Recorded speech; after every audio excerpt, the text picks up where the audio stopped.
खरं तर सुरुवातीच्या काळामध्ये ज्यावेळेस हे सगळे आरोपी अटक होत होते, तर त्यांनी विष्णू चाटे हा जो आरोपी आहे त्यांनी स्वतः अर्ज केला होता सुरक्षेच्या कारणास्तव मला लातूर जेलला ठेवण्यात यावं.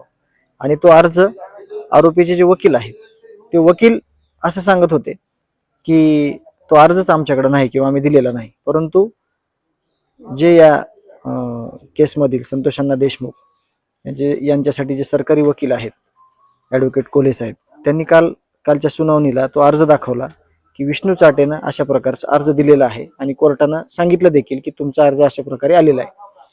आणि सुरुवातीपासून आम्ही म्हणतोय की जे जेल प्रशासनामध्ये काल जी गोष्ट घडली, जी कालची गोष्ट घडली ती आम्ही 2-3 महिन्यापासून सांगतो की ज्या जेलमध्ये काय चालतंय प्रकार.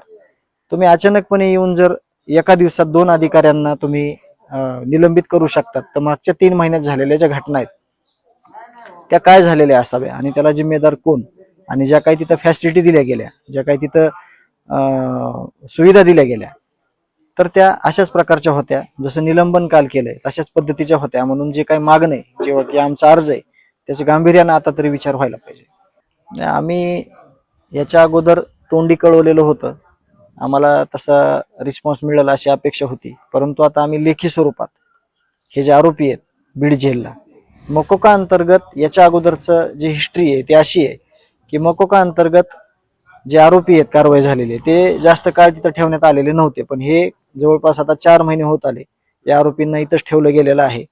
त्यामुळे आम्ही आमच्या मूळ फिर्यादी आणि जे काही फिर्यादी आहेत त्यांच्याकडून आम्ही एक सविस्तर अर्ज जे जेल प्रशासनामध्ये घडलेल्या सगळा घटनाक्रम आहे आणि हे जे आरोपी आहेत यांना वेगवेगळ्या जागेवर ठेवण्यात यावं असं ऍप्लिकेशन आमचं तयार आहे.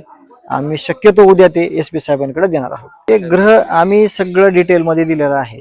तोंडी 1-2 शब्द तिथं काय चालतंय म्हणण्यापेक्षा आम्ही सगळं एक ना एक गोष्ट तिथली डीपमध्ये दिलेली आहे. त्याचा गांभीर्यानं विचार गृह मंत्रालयानं करणं गरजेचं आहे. जर तो त्यांनी विचार केला तरच ते गांभीर्यानं घेतलं तरच तिथं त्या पुढील ज्या काही घटना आहेत त्या घडायच्या कमी होतील.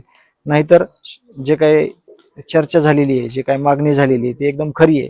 तिथं त्या सुविधा ज्या पुरवल्या गेलेल्या आहेत त्यामुळेच विष्णू चाटे हा आरोपी आहे, त्याला इथं यायचंय आणि इथं सिक्युअर व्हायचंय त्याच्या हिशोबानं. परंतु त्यांनी स्वतःच इथं अर्ज केल्यामुळं त्याचं कुठलीही ट्रान्सफर होणार नाही. उलट इथले जे आरोपी आहेत त्यासाठी आम्ही उद्या ऍप्लिकेशन देणार आहोत SP साहेबाला, गृह मंत्रालयाला. ते त्याची गंभीर्यानं दखल घेतील अशी आम्हाला अपेक्षा आहे. नाही, आता ते सरकारी वकील साहेब जे आहेत दोन्हीही सहाय्यक वकील जे आहेत आमचे ॲडव्होकेट कोल्हे साहेब आणि निकम साहेब, या दोघं त्या पुढचं जे काही सुनावणी आहे त्या दरम्यान ह्या सगळ्या गोष्टीला फेस करतील. नाही, येणाऱ्या सुनावणीला ह्या सगळ्या गोष्टी क्लिअर होतील. कारण का काही गोष्टी अशा आहेत 2% 5% त्या वकील साहेब आणि आमच्यात सगळ्या होतात, तर त्या गोष्टी त्या समोर आल्यावरच कळणार आहेत. त्याच्यामुळे ह्या 7 तारखेला सगळ्या गोष्टी ह्या क्लिअर होतील आणि चार्ज फ्रेम होईल अशी आम्हाला खात्री आहे.